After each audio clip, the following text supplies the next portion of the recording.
Hello and welcome to Snide's Return, a tabletop roleplay podcast. My guest today gives us wings to new and exciting roleplay experiences, which means we don't have to berth in one particular TTRPG harbour. We can set sail, ignite our passion for play, follow any of the threads laid out, whether we go through a silent garden taking us almost home, or taking the long way down in search of the sentinel inside of us all. Here to guide us, cool to us, is four possums in a trench coat serenading us with their, or should I say her, siren song. Welcome, TTRPG creator, game designer, podcaster, streamer, and panelist Meghans Cross. Meghan, welcome to the show. Thank you so much for having me. What an introduction. Sounds so grand. You are so grand. This is just your work reworded into a almost poetic style, I guess. Before we touch on a lot of the things I mentioned there in the introduction, Meghans, how did you yourself get into tabletop role-playing games, please? Oh, so like a great many people in the TTRPG sphere, my initial exposure to tabletop role-playing games was through Critical Role. And that was... Or actually, you know what? It was before that. It was through, still through Geek and Sundry, when Will Wheaton did their Ashes of Volcana actual play show as like a side project of tabletop. Kind of introduced me to TTRPGs. Like, I was an avid board gamer and loved board games. But then seeing that show, and then Laura Bailey was on that show, which then led me to Critical Role right when Critical Role was becoming a thing. Yeah. Then immediately ran to my spouse and told him that I needed to play D&D now. And luckily for me, he had a coworker who was in a campaign, and they welcomed us in, and I've been playing TTRPGs ever since. So yeah, like six years or so now. I've been playing TTRPGs. I've been writing and designing TTRPGs for about 3 years. Streaming them for about 4 years. So it's been probably the biggest part of my life for the past 5 or 6 years has been TTRPGs in pretty much every form. Oh, wow. Well, Will Wheaton's Tabletop is responsible for a few of the board games in my house, but that's not the point right now. It was a great show. Anyway. Yeah. Before we sort of take too much of a divergent, we'll sort of, how did going from the introduction to D&D through Will Wheaton kind of and Critical Role and the campaign you played, where did that turn into content creation? And then I'll ask in a bit, when did that turn into podcasting and streaming? Yeah. I've friends who I've been friends with for that long since then, finding them through that fandom, and being a part of these pockets of community within that fan base that I met people who are just enormously talented artists and game designers and writers, and I started watching as what seemed like all of my close friends started writing games. Yeah. And I was like, I can't do that. I can't do that. Like, super happy for all my friends. Wish I could do that, but I can't. And then suddenly it was like, unless I could do that, and wrote my first game, and it was kind of like an avalanche after that. I wrote my first game, Session Zero, and it did and continues to gain more traction than I ever thought it would. And that encouragement kind of kept me going forward, because I wrote one, I'm like, well, if I wrote one game, I could probably write two. And then I wrote a second one, I'm like, well, I could probably write three. And it just kind of evolved from there. But it's really through like the friends and fellow like creators that I met in the TTRPG space that kind of made me think of myself in a different way, where instead of just like, oh, I'm just a person who likes to play games. Yeah. And that kind of led me into being like, no, like there's a space for me, like as a creator as well, in addition to just somebody who really likes to play games. Yeah. And so, as you say, you created one game, then another. We will do links, therefore, this will all tie in. Before we go into where we can find that and what is there, where can we find you and everything you're associated with, please, Meg? Yeah, so you can find me most places you can find a person on the internet at Megan FTW. I am most active on Twitter. If you like shit posts and tweets about Red Bull and possums, you follow me there.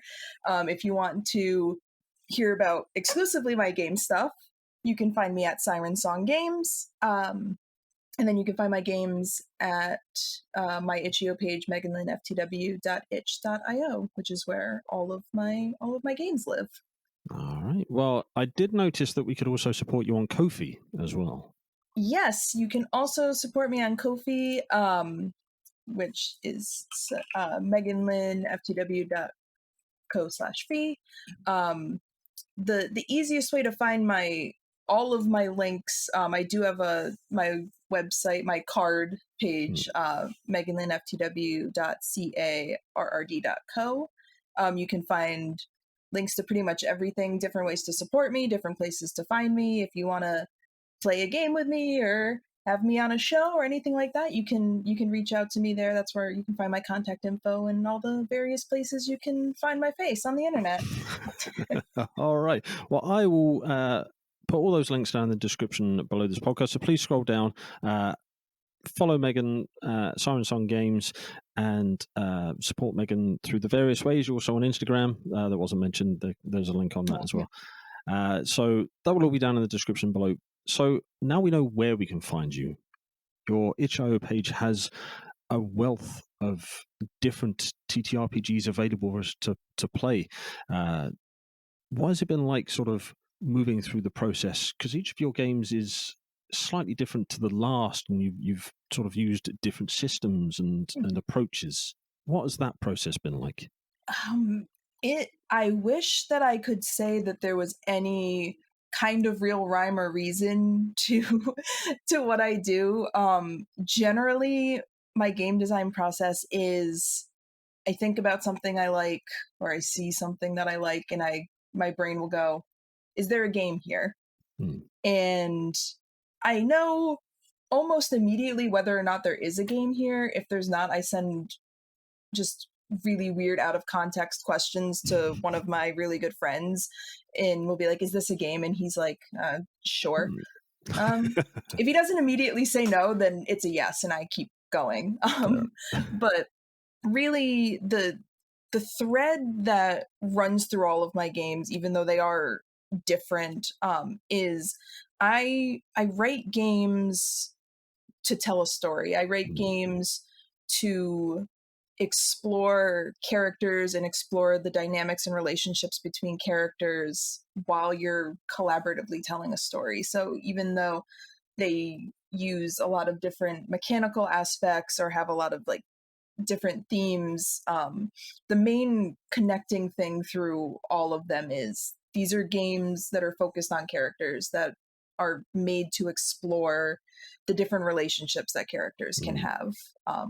So that's really at the heart of everything that I write. Is I want to tell a good story. I want to tell a good story with my friends. I want to create characters and just explore who they are and how they interact with each other and the world. A few of your games explore the self, I guess, being solo sort of journaling games and things like that. Is your approach to creating them different because they are very much more a personal experience to the player, I guess? They are. It's solo games was something that I came across very unexpectedly as a designer. It was never something like, oh, I'm gonna write solo games. But as soon as I wrote one, I couldn't stop writing them, because like it's funny, like from a design standpoint, they are both easier and harder all at once to design, because you really do have to put there's less room. Like there's not a GM that's like interpreting what you're doing and then making the game their own. Like you're really putting it out there for the player and being like, this is what you do, and this is what you, and you can interpret this as you wish, but you do have to put more out there for the player to work with. And I like the introspection that you can get from playing TTRPGs. Like, I love being able to play a game and it's a game and you're enjoying it and you're playing a character, but then also like coming away from that, like having maybe learned a little bit about yourself in the process. And that's something that I wanted to capture in my games, because I'm a very emotional person. I get very emotionally invested into the games that I play, and I, for some reason, like continually doing that to myself. And I know that there are other people that like that as well. So I think with my solo games especially, they tend to be stuff that's a little more introspective and a little more like really examining who the player is as a person, or who the character the player is embodying. And sort of stepping between the first part of this question and the second one, sort of bridging that gap, you were able to play your own game, Sentinel, on the fantastic Party One podcast with Jeff Stormer. So what was it like sort of transiting from creator to player and then sort of being involved in that process or that scenario, I guess? It's very strange. As a creator, I am still to this day, like, not uncomfortable isn't the correct word, but it's very strange to be like playing something that I have created, like that something that exists in this world because I have brought it into this world. And it's the same with playing any of my games, or even when people tell me that they've played my games, I'm just like, you've what? Because part of me feels like sometimes I'm just throwing these out there and I'm like, I really hope people find it, and then people actually do, and it's a wild experience. But Jeff Stormer is absolutely incredible. He's an incredible storyteller, and getting to play this game in particular with him, I knew like 100% that this was the game that I wanted to play with him. And Sentinel works so well as a solo game, but it also works as a collaborative game. You're just sharing the weight, and getting to play a game like that with someone like Jeff, who just has the most beautiful brain and comes up with some of the coolest stuff. Every game that I've gotten to play with him has been an absolute joy. So getting the discomfort, or for lack of a better term, of like me playing my own game completely dissolved when we were playing together, because it's just able to kind of get lost in that moment and in that story that we were telling together. And it's easily one of my favorite experiences playing a game, because it was so great to share that story with him. Yeah. So this sort of cycles back round to where we sort of forked earlier. Where did your involvement as a consumer, should we say, of TTRPGs, D&D, Critical Role, and other shows turn into you becoming a podcaster, you becoming a streamer and a role player in that sense, for others to enjoy you as a character? Oh, it was, I wouldn't say entirely accidental, but mildly like I didn't I never saw myself, like I never said I'd be like, I'm gonna be a streamer, or I'm gonna like it's what it really came down to is somebody, the first show I was on, I was approached by the head of a Twitch channel and was like, hey, I'm casting for this D&D, like this D&D stream, and I really think that you'd be a good fit for it. Like, do you want to come and like talk to the DM and all of that stuff? And my answer was immediately yes, because I always want to play more games. When somebody asks me if I want to play a game, the answer is always yes. And streaming was something, like, obviously I knew that people were streaming TTRPGs, but it was still kind of in its newer stages, because this was 4 years ago or so. And I was like, yeah, absolutely. And like a couple days later, like had a call with the DM and the cast that had already been cast, and we just clicked right away. And it was kind of, the rest was history from there, because after I kind of got the taste for it. I just wanted more. Yeah. I wanted to do more streams. I think a lot of it comes from I was a theater kid Okay. in high school and college, and just like that, it really scratches the performance itch of like playing with the people that I've streamed with are very like RP focused players, and it really scratches that performance itch to get to really dive into the RP and dive into those characters and tell those stories together. And after that first stream, I kind of was just going around screaming at people to please let me play in their games.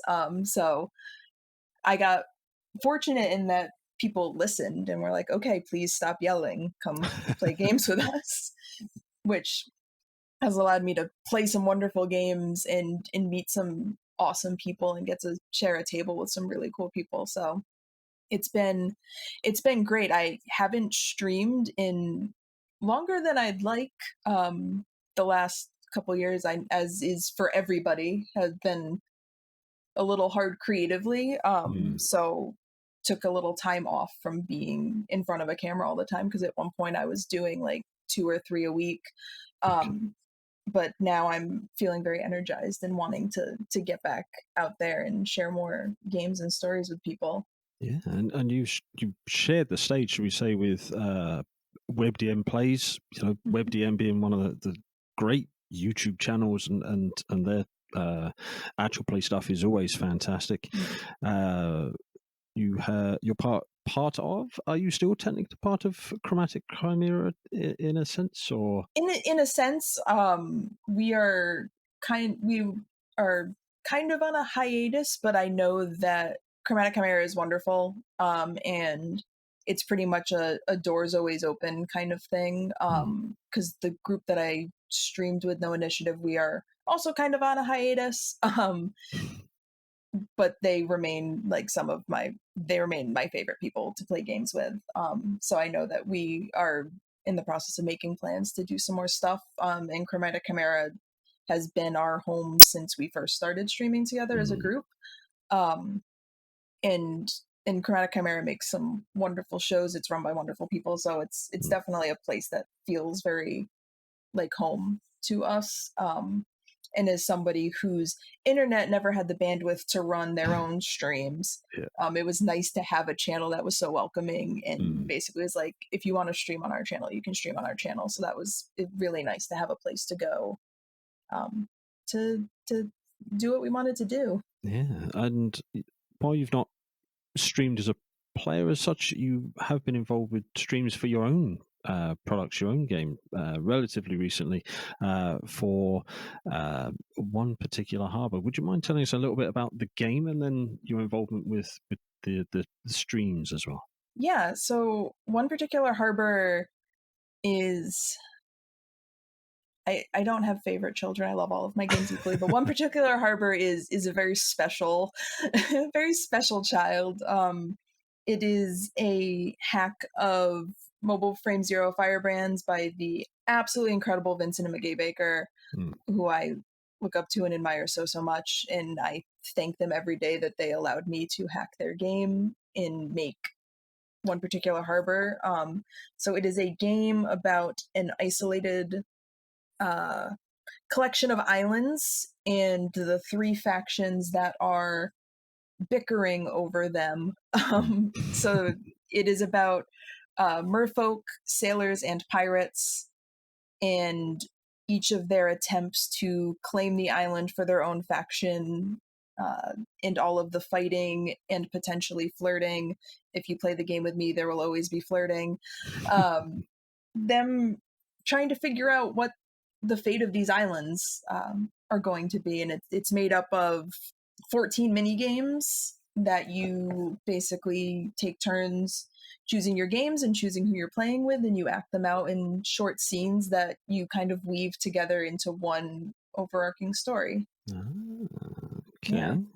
So with the way that's sort of put together, and you said it was a hack of Mobile Frame Zero Firebrand. What was it about that system that you felt was right for One Particular Harbour?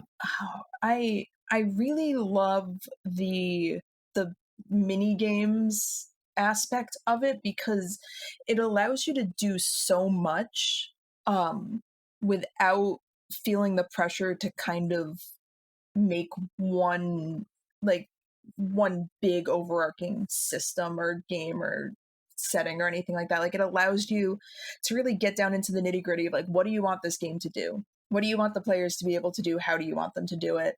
And I am all about games that get out of their own way and just let the players kind of run wild. In Firebrands, and by association, One Particular Harbor really does that. Is it sets you up, and they say, all right, this is what we're doing, this is the setup, this is everything, and then you just go, and you go until you're done, and then you go on to the next game once everybody's decided you're done. And I really, and that's what I love about GMless games, is that the game is there as a framework to help you tell your story, and then it gets out of the way and lets you do it. And that's what's really attractive to me about Firebrands, and basically any hack of Firebrands is gold to me. I adore the system. There seems to be a growing and positive trend, because I can't think of any reason why it'd be a negative, with moves to sort of GMless or shared GMing games, should we say.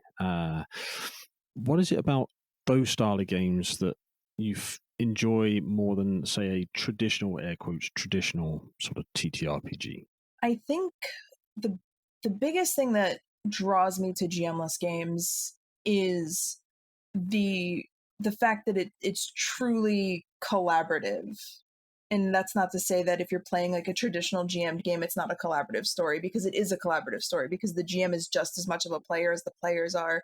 But there's something about telling the story together and having it happen all at once, and all of you are discovering it and telling it together. And it doesn't put the weight solely on one player. And I think that's something that's so beautiful about them, because who hasn't been like, oh, I really want to play D&D, or I really want to play Masks or Blades in the Dark, but nobody wants to GM. With a GMless game, it doesn't matter. You can just pick up the game and go, and that's what initially drew me to it. And I've been the kind of person has always been very nervous about GMing and like stepping into that role and feeling like I'm never quite ready enough to do it. Right. Yeah. But facilitating GMless TTRPGs feels so natural to me, in a way that GMing, I have gotten a lot more comfortable in the past couple of years in the GM spot, but something about GMless games just feels so comfortable, because like, even if I'm facilitating and if I'm leading everyone through it, we're still all doing it together. Yeah. So if someone is more used to running a traditional TTRPG, maybe they have GM, maybe they haven't, and they're looking to run One Particular Harbour or any, what advice would you give for facilitating, using the correct phrase that you use there? Advice would you give for facilitating a GMless game, since you have this experience and obvious joy for this style of play? Yeah, my biggest advice is just jump in. Everybody is in it together. You are all starting from the same spot. I mean, if you're facilitating, you've probably read the game, or at least skimmed it and known what to do, like enough that you can lead people through it, but you're all figuring it out together. It's something I will always say, to just jump in and do it. And even if you're like, oh, well, maybe I don't fully understand all of the rules, or I don't understand how this works, neither does anybody else. As long as you're focused on having a good time and playing the game together, that's what matters. And maybe you facilitate it once and you realize after the fact that you did it completely wrong. Well, you'll learn for next time, but as long as you had fun in the process, it doesn't really matter. I suppose that's true. Also, as a bit of a parallel to ensuring everybody has fun, is the way to safeguard and ensure everybody's having fun. So, what calibration or safety tools do you use yourself, or do you recommend for people running GMless games or traditional TTRPGs? I I don't sit down at a table as a player or as a GM without having a lines and veils document established. Every table I play at uses them. Every table I run uses them. It's live. Everyone has access to it at all times. I'm constantly checking it just to see if there's anything that's been added or removed, which is just a baseline way to make sure that everybody is comfortable and safe and having fun. In play, generally we use XN and No, which I feel like are the most common safety tools, check-in tools.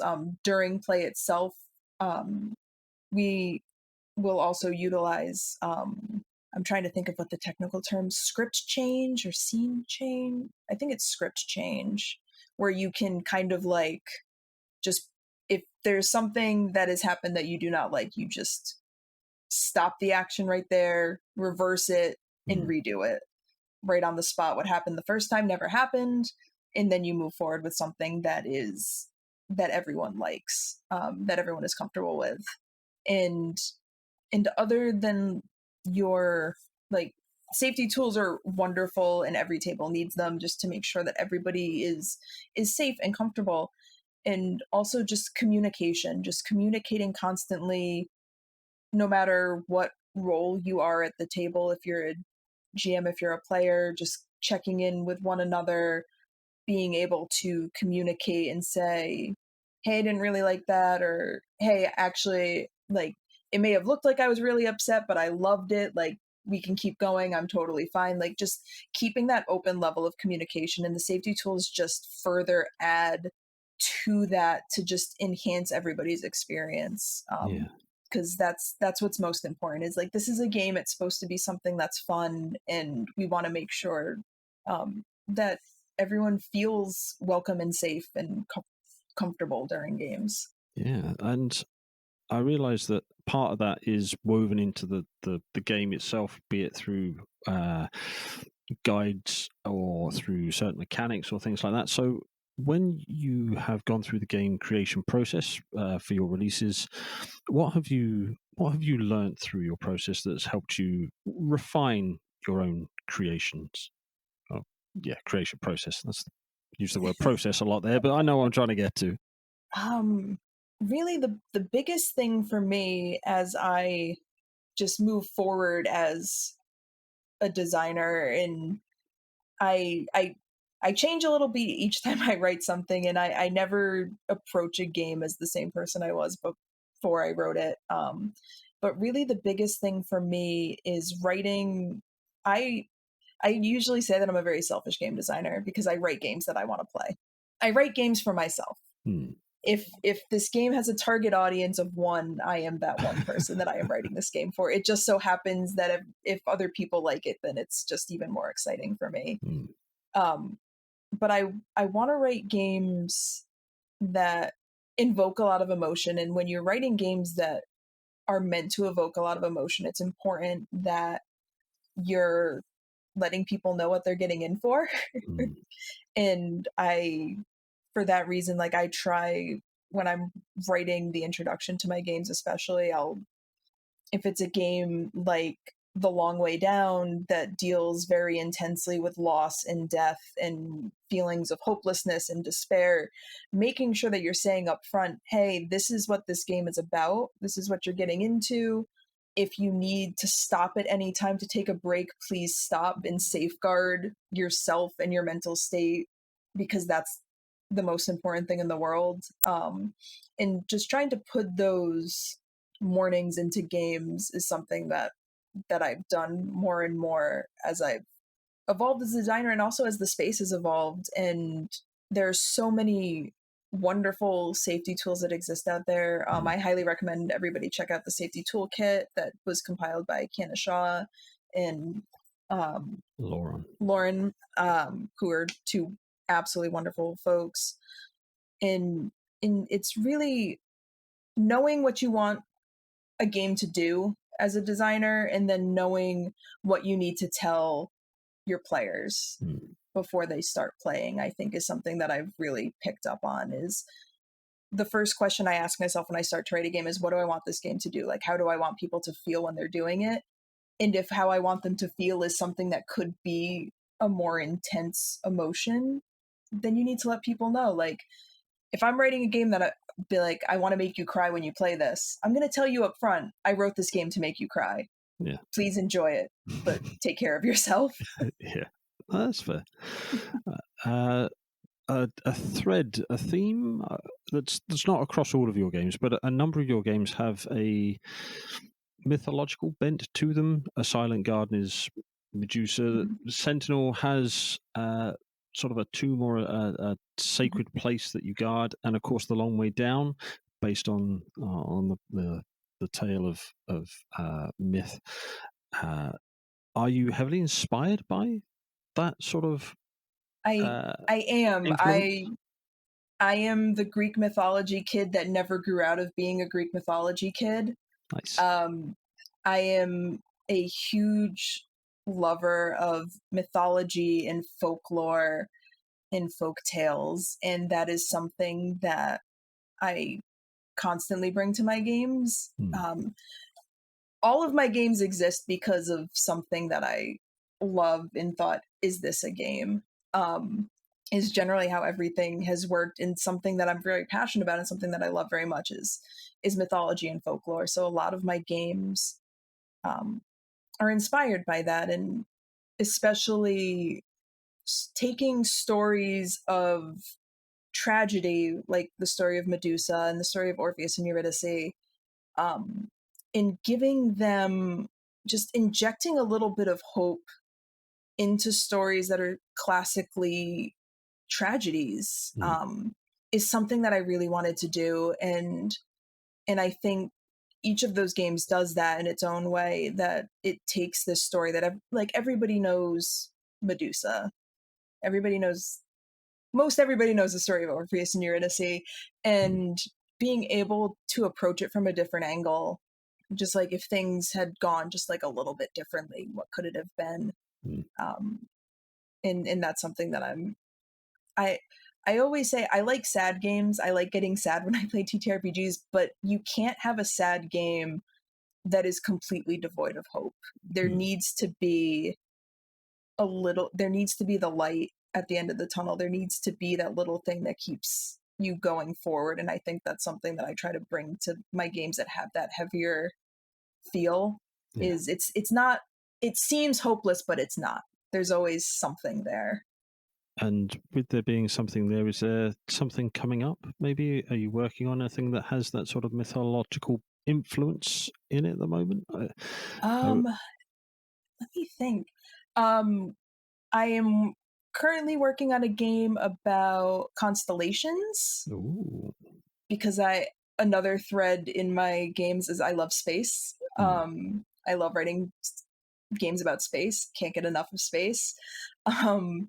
I'm working on, I have so many, a friend of mine and I are working on a game that right now is just called Mythology Game because we don't have a name for it. That is a little bigger of a project that we've been working on for, God, the better part of, I think, almost 2 years now, which is a more fully actualized system. Okay. Basically about creating your own heroes of myth and playing out their stories, which Sounds I'm very excited fun. about. It sounds a lot of fun. And then I'm working on a companion game to Sentinel as well. That's kind of like a prequel to Sentinel. That's probably my biggest project right now. That's where I am funneling the majority of my creative energy, is going into writing this game. And it is slower going than I want it to be, because creative energy is in a shorter supply than usual lately, but it's coming along, and I'm very excited. I'm very excited about that, and that's another game that is skewing very sad, but there is hope at the end of it, because I can't help myself. That's what I love to. That's what I love to write. Yeah, well, that's fair enough. I definitely sort of will be keeping an eye out for those as they come up in the future. And if we are in the future when you're listening to this, go and follow those links down below and see if it's there, and see if you can take it and enjoy this emotional experience. I think that's fair to call it. Yes. That Meghan provides for us to have at the safety of our own table. So, with these projects ongoing, with sort of the coming back into sort of actual plays and streamings and panels, you do panels as well when available and appropriate. Yes. What's it like being a panelist? We'll spin this back. We'll spin this around onto you. You've gone from behind the GM screen or a GMless Games facilitator. You've been a player. What's it like to be a panelist now, stepping apart from the community in that sense? There is literally nothing that makes imposter syndrome more intense than speaking on a panel. I've had the opportunity. I've only spoken on 2. I would love to talk on more if people dare give me the opportunity to do so.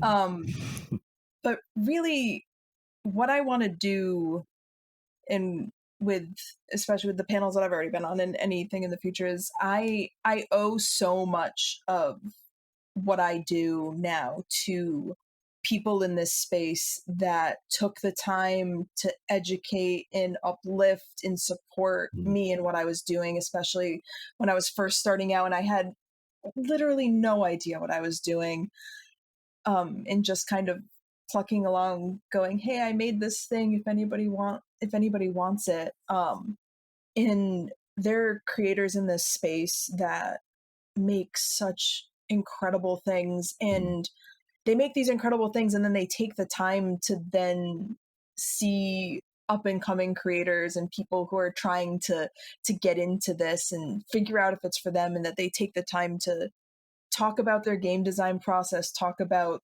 their influences and where they get their inspiration from, and offer help with anything. There are folks out there that are offering help, like planning Kickstarters or helping with distribution or printing, or even just like, hey, you want to write your first game? This is what I do when I'm writing a game. And that's what I want to be able to do for people who are where I was when I first started, like to be somebody that is able to be like, hey, there is no universal experience in being a TTRPG creator. There is, nobody has done it. No 2 people have done it the same way. But if I'm able to use my experiences and what I have found to help other people succeed, I want to do that every time. Because when there's so much room for everybody in this space, it is such an incredibly wide form of media. Like there is infinite possibilities in the TTRPG space, and I want everybody who wants a place in it to have a place in it. And if I can be a part of helping that, then I'm happy. Yeah. As you say, everyone should be able to at least have a seat at the table. Absolutely. I guess. So, what have you learnt about your own processes? Are you a sticky notes everywhere kind of person? Your mood boards? Are you sort of computer files and PDFs and things? How do you process? Because you mentioned you think of an idea. Is it a game? It is now. Yes. What's the process there? I am a self-proclaimed disaster of a human being, especially when it comes to my creative process. At one point in time, I did have a Google Doc that is just a list of game ideas. Generally speaking, I am a stalwart pen and paper person.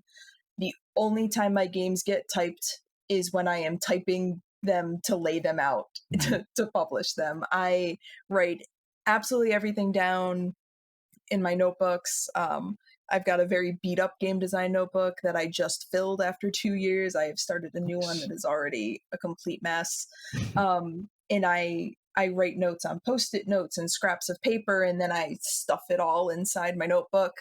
And it is, generally speaking, it works for me. And then every so often I see a note that I left for myself and I'm like, what does this even mean?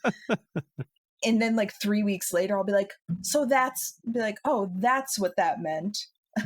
But yeah, I am I don't want to say scattered, because I do know where everything goes. I just am, I guess the best way to describe it, I'm very much a stream of consciousness type creator. Is as soon as an idea pops into my head, I need to get it out in that exact moment. By any means necessary. I need to get the ideas out, or they will be gone forever. Yeah. So with this collection of notes and the games you're putting out, the games you're promoting, the sort of the other sort of real world stuff doesn't sound fair, but I think you know what I mean. Sort of outside the TTRPG creative bubble, do you get much time for sort of downtime and personal sort of space, as it were? Yes and no. It is harder. Sometimes I always complain that my quote unquote real world, aka my desk job, takes up so much energy that I would much rather spend writing games. But I am fortunate that I am married to a wonderful human being who is so intensely supportive of me and my games that he is not upset when I come home from work after working for 9 hours and go and close myself in my office and just write. Which is very fortunate. When I first started, I felt so guilty that because I work 50 hours a week and then I come home and I just want to write games, or on the weekends I want to write games, or I do streams or unstreamed games, and some weeks it feels like there isn't enough time to exist in between doing everything that I do. But having a very supportive partner helps, and finding the time to I only write when I want to, I guess is the best way to put it. Is I don't there are times where I need to sit down and make myself write, and once I get into it I am enjoying it and having fun. But if I sit down at my desk and say now I want to write and nothing comes up, I just stand up and walk away, and I be like, I will come back to it. I don't want it to be something that feels like work, because it's something that I love so much. When I'm writing a game, it doesn't feel like work. When I am marketing and self-promoting and doing all that stuff, that feels like work. I'm like, I just want to write games. But once you write games, you want people to see them. So it's helpful to have the support of like my friends and my family to take the time to spend time doing that, because it is something I love. Usually as long as my door is open, my dogs don't mind too much. They'll just snooze next to me while I write. But it's some days and weeks it's much harder than others to find your personal life amongst the game life, because I feel like I have like my quote unquote professional, like my day job life, and then I have my TTRPG life, and then I have my everything else. But it's a balancing act. Sometimes it's harder than others, but generally speaking, I feel like I've got it figured out. For at this exact moment in time, I feel like I have it figured out. I don't know how I'll be in a couple months. We'll see. But in the here and now, it's all good. Right, exactly. In this exact moment in time, things feel okay. Nice. No, brilliant. No, it's so important. So you mentioned they're sort of playing non-stream games. Are there games out there? Obviously, you want to play your own because you write them for you and for everybody else. But if you're not, say, playtesting one of your own games, are there games out there that you want to try or haven't tried yet? And you're like, oh, I'd really like to maybe try one of those at some point. Oh, there are so many. Let me just turn to look at my shelf next to me. My first love will always be playing TTRPGs. That's what got me into this space to begin with. The biggest one right now that I am just chomping at the bit to play and need to convince somebody to run it for me is Orbital Blues. Okay. By Soul. Please hold. Of course. I believe it's Jelly Muppet. Soul Muppet Publishing.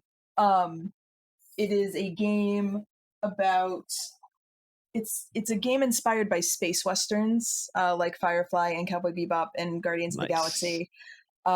which is a genre that I so intensely love. I love the Mm. space western. I love the juxtaposition of the old west, but with the futurism of being in space. And ever since that game came out, I have been absolutely feral to play it, and I haven't gotten to yet.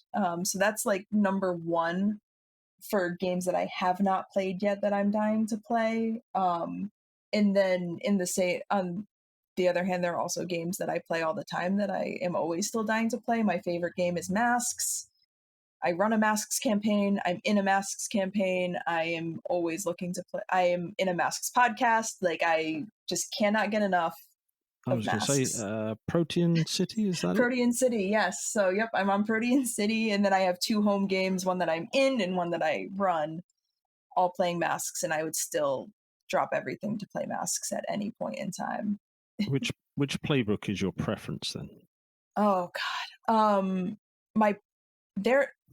Matt, it's funny because Masks a game. There aren't many TTRPGs out there where I can confidently say I would enjoy playing every playbook, but Masks is one of them.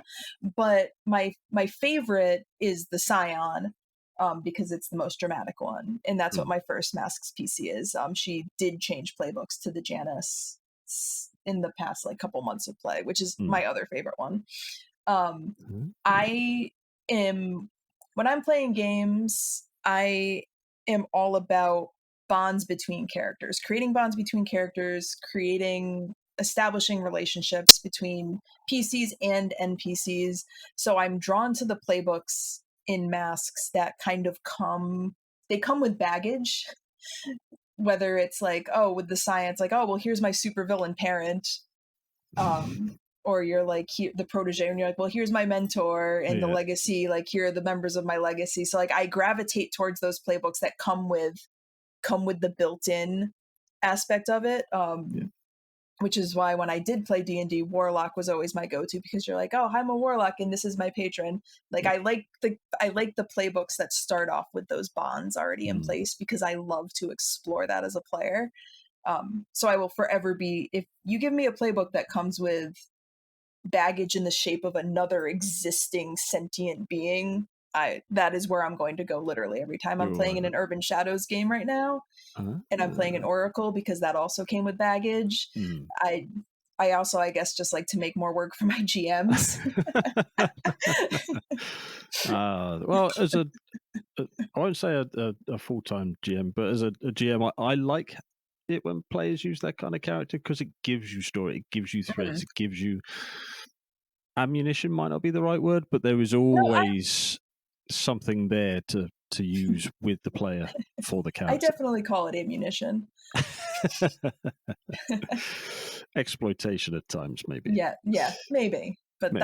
That's where the fun stuff is. If it's, as long as it is consensual. Yes. I joke with all of my GMs that I gift them a beautiful set of knives before each game that we play together. I'm like, here are any of the ways that you can hurt me and my character during this game, and I give you full carte blanche to do this, knowing that this is something that I am consenting to doing, and I'm giving you this backstory, or I'm giving you these NPCs that might hurt me. But that's where the good drama is. Cut my character deep, but emotionally or physically. Yes, because that's where the good stuff is. And then we will get better, because there's always hope. Indeed. Amazing. So we'll pack all this hope into some bags, and we'll put these bags on a ship, and we'll sail the ship into one particular harbour. There you go. Yep. I think I was going to be able to do that. And ask, well, the penultimate question, I guess. We've discussed a lot your fantastic games, your introduction and evolution through content creation and actual plays. Is there anything we haven't discussed as yet that you want to bring up just here towards the end of the interview? Oh my goodness. I think we've covered so much. I think, really the biggest thing I can say, and I'm glad that we've touched on it so much, is just leaning, if you want to do anything in the TTRPG space, be it streaming or podcasting or just getting into games and playing off stream, just do it. Like, just do it. There are so many people out there who are going to be willing to help and support and answer questions, and I am one of them.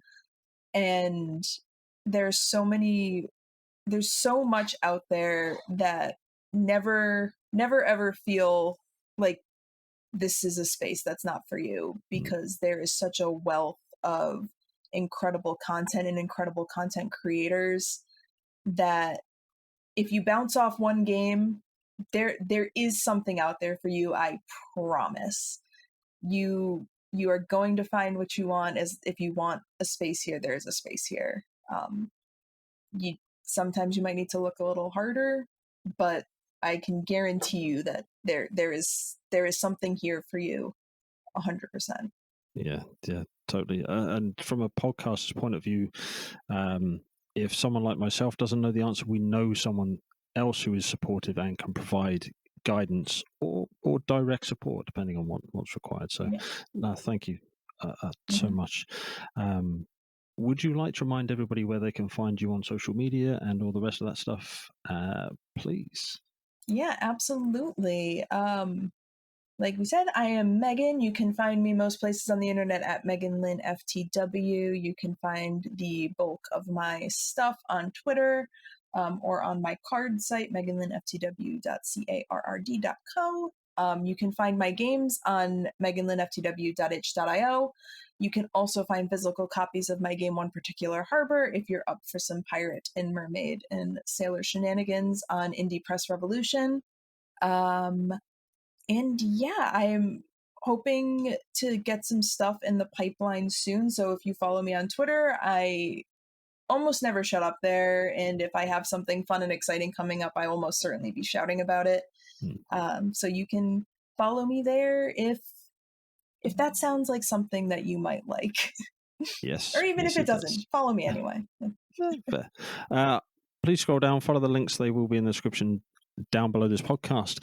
Meghan, it has been an absolute pleasure, and I'd love to get you back on when the C prequel to Sentinel is released, maybe in the future, or when Mythology game, as yet untitled but sounds fantastic, is sort of codified and comes to fruition, or maybe just for a one shot, depending on systems and schedules and things. Yeah, absolutely. Anytime, I would love that, or maybe even some GMless game fun. Yeah, that sounds good. But it has been such a pleasure to get to meet you, get to know you, and learn a little bit about your games and your creative processes. So thank you so much for joining me. Yes, thank you so much for having me. This has been an absolute blast. Thank you so much, Meghan. Thank you for listening. If you'd like to learn more about the show, then go to www.snydersreturn.squarespace.com. Alternatively, you can find us over on Twitter @ReturnSnyder. We have a Linktree link in the description of this episode. And if you want to support us, come and join us over on Patreon. And we also have a Discord server. Please leave us a review, because we'd love to learn how to improve the channel and provide better content out for those who are listening. Until we speak again, thank you.